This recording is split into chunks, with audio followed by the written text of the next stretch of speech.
Hi everyone, in today's episode, we'll be diving into the divisions and areas that make up Key and Interact and some of the events you'll be able to participate in this year. We're going to start with divisions and areas. So for Key Club, we have 79 divisions in our district, and there are like a different amount of schools in each division. So for our division, we're in Division 12 East, which is short for D12E, and we have 11 schools in our division. Each division has different mascots, and our mascot is superheroes. So at each division, we all have DCMs monthly, and at each DCM, we all meet up, like everyone from the school in our division meet up, and we have a meeting and we discuss updates. So at these meetings, we also have community service, and we start planning for the month. And next, we have the district level. So after the club divisions and the regional levels comes the CNH district. CNH stands for California, Nevada, Hawaii, as it expands over 3 states. CNH consists of a total of, as mentioned before, 79 mighty divisions, and they are all student-led.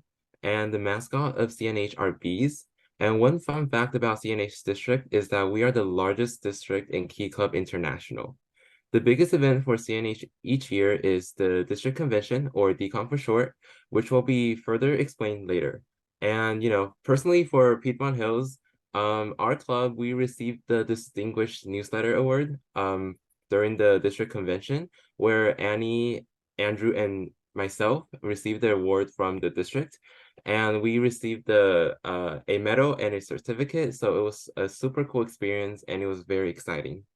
Oh my, you guys have so many divisions, districts, and separate home clubs. And that's really exciting, to know, since Interact is on a completely different, base. Okay, so we our Piedmont Hills High School Interact Club is part of Area 6, which is part of District 5170. So District 5170 has 13 areas in total, and we are Area 6. Woo! Okay, so Area 6 has 10 schools total, 6 high schools and 4 middle schools. Yeah, so our levels are club, area, and district. For district, all 13 areas will sometimes come together for events like FLC and NPM to bond and just get to know each other. And for area, sometimes all 10 schools will get together to do a little bonding and getting to know each other. And yeah. Thank you, Emma. And within these home clubs, there are always exciting events to balance having fun and giving back to our community. Today, we have some Key and Interact officers here to tell you more about them. In K Club, there are a lot of major events, including FRN and RTC. I'll be talking about FRN, which stands for Fall Rally North. And FRN is a yearly occasion where Key Clubbers all over the CNH, which is California, Nevada, and Hawaii district, they come together at Six Flags to compete in a huge spirit competition while celebrating the funds raised for PTP, which stands for Pediatric Trauma Program. During FRN, everyone celebrates for spirit and they do spirit battles. It's really important because it brings everyone together and everyone gets to know each other and we have a lot of fun. DCON stands for the District Convention and brings together people from all 79 divisions across the CNH district for the weekend. DCON is held every year to celebrate the achievements of the term, bond with other key clubbers at the governor's ball, and experience the bittersweet ending of the term by saying goodbye to the past district board. We also elect the new district executive board, attend educational workshops, meet new key clubbers across California, Nevada, and Hawaii, and welcome the new term. So be sure to go to DCON. Okay, so at Piedmont Hills, we have a lot of events throughout the school year. So our events can be stuff like Color a Smile, which is just coloring sheets for elderly and children. We also have events like Second harvest when we package boxes and for people, yeah. And we also have events like making sandwiches and stuff. So there's a lot of events throughout the school year. And it's a great way to help people as well. Right, and now Tiffany, what about you? So basically, I'm going to talk about how we like bring light to our service events, like as a district, like as a whole. Usually we have this district newsletter team, and it's made up of journalists that represent all 13 areas. And then we also have like 2 editor-in-chiefs, as well as some graphic coordinators and editors. And every month, what they do is they write issues on like prominent Interact or Rotaract events. For example, NPM, FLC, Power, even like events like CBRS, which takes place at like UC Berkeley or like UC Davis. And not only that, we also write articles on like any service or social or fundraising projects that any of the Interact schools are working on within the area, as well as like miscellaneous articles on like random topics that interactors can take part in. And usually we conduct interviews. Like for example, I conducted an interview with the Lieutenant Governor, which was really cool. And we also like to interview like attendees at big Interact events that we've done. Like for example, it could be like pre-FLC or like maybe FLC. And also like we like to choose a bunch of interactors and like include their inputs on like a certain topic. And with all of our articles, we post them on Instagram and Issue. So yeah, if you want to learn more on what service events or like even social or fundraising events that Interact does in our district, you can look at them through there. Thank you. Let's play some Would You Rather. Okay. First question. Would you rather go to a service event where it's like really, really hard labor, like you're so tired, so exhausted, I can't do this, but you love it there?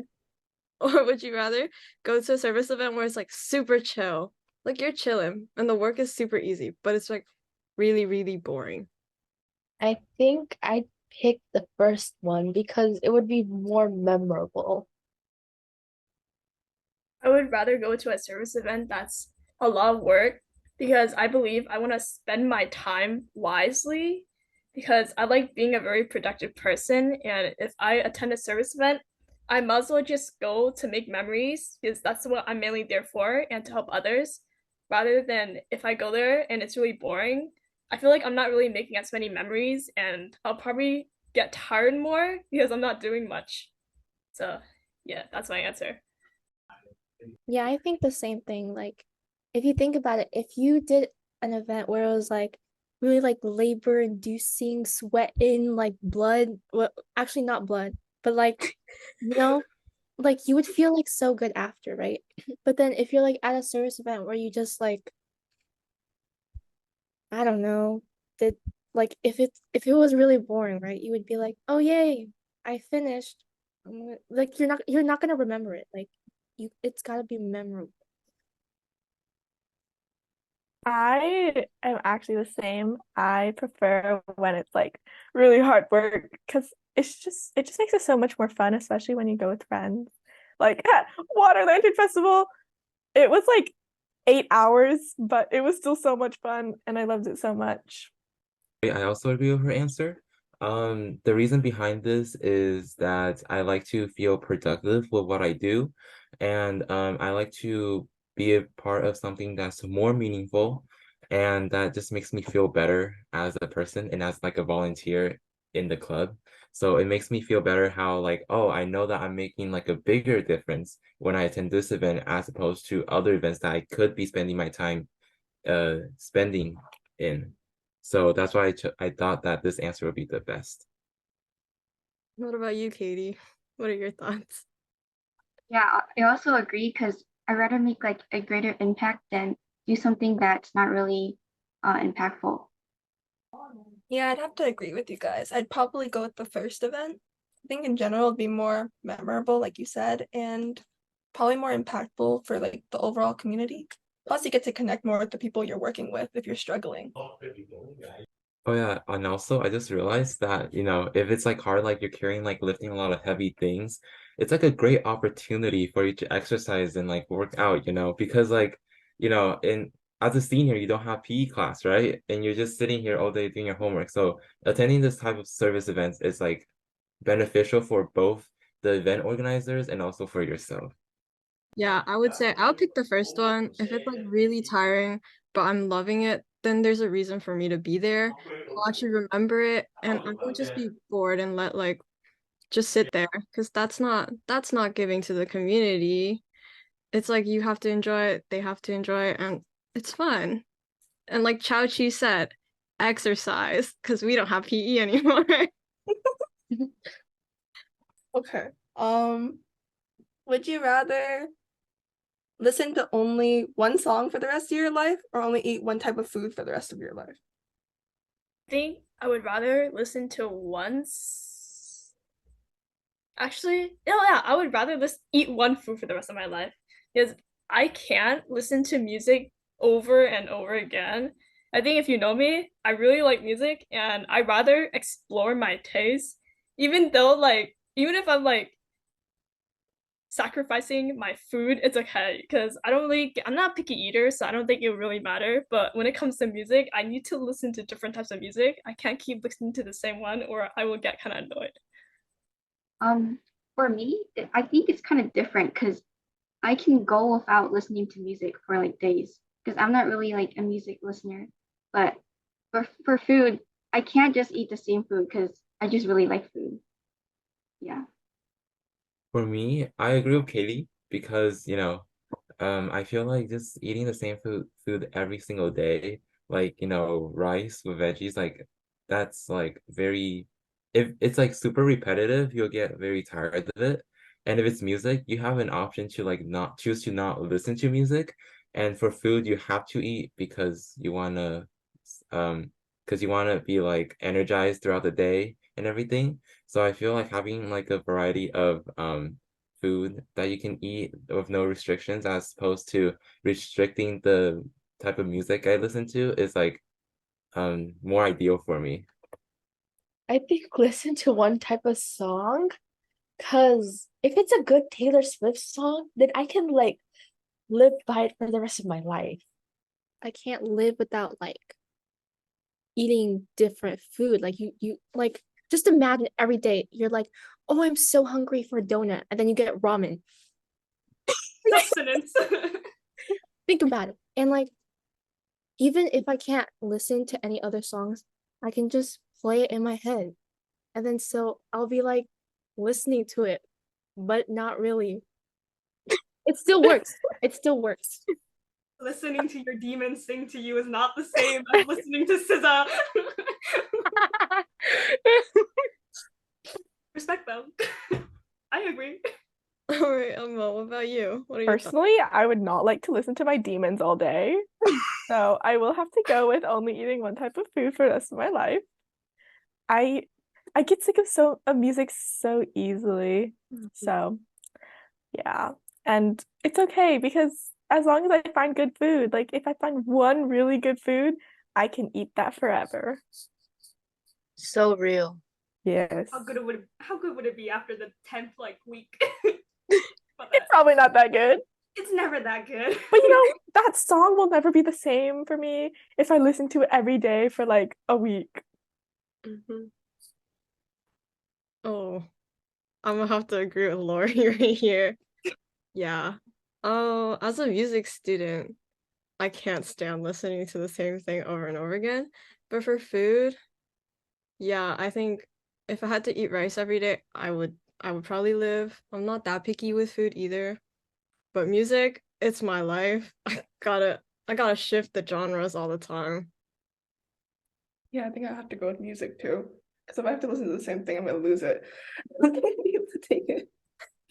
But like I respect your like choices.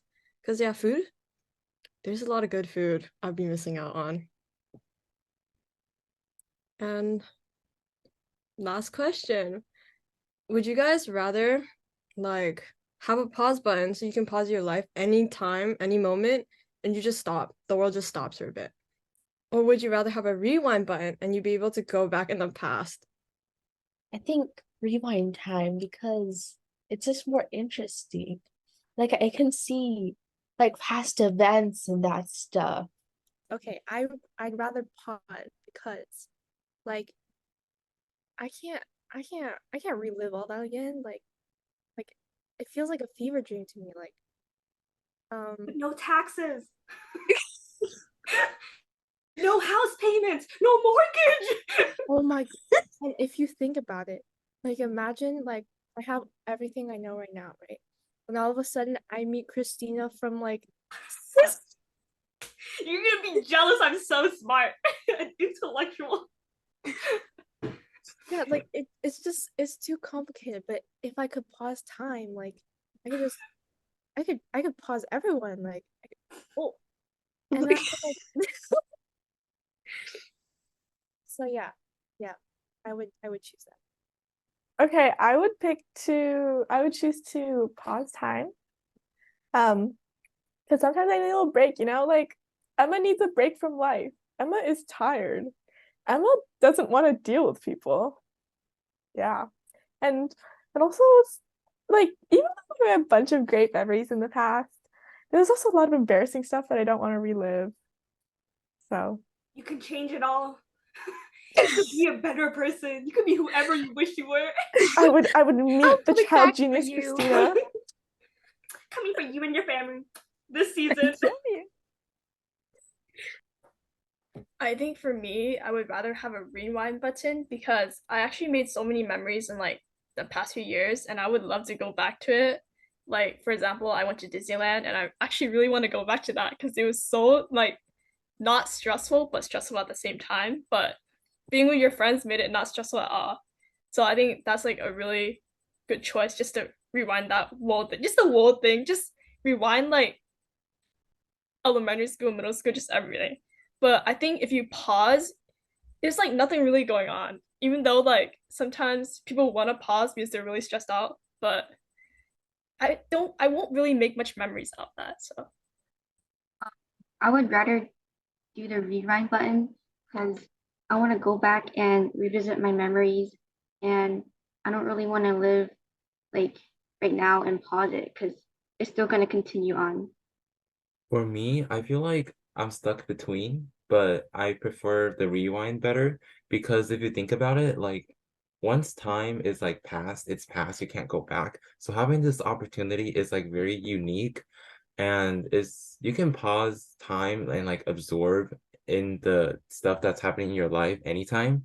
But like going back is like something that's very difficult. And like what Lori and Katie said, just going back to revisit the memories and relive those moments with your loved ones and spending those fun and sad times together, it's like something that's very special, I believe, to like everyone.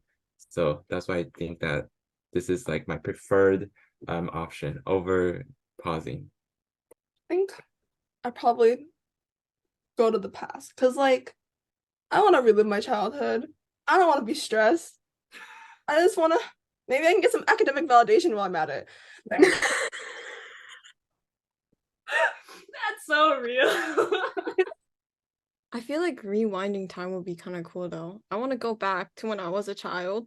I want to be a child, just like do child things because I don't want to study. This is stressful. Just I want to go back to kindergarten and cut paper and glue faces on like animals that I don't even know how to say. I just want to, I'm like, No, think about it. With our rules, you'll know what they are. You'll be the best paper cutter there. I will be smart. I will relive all these memories again and then, I don't know, enjoy life again.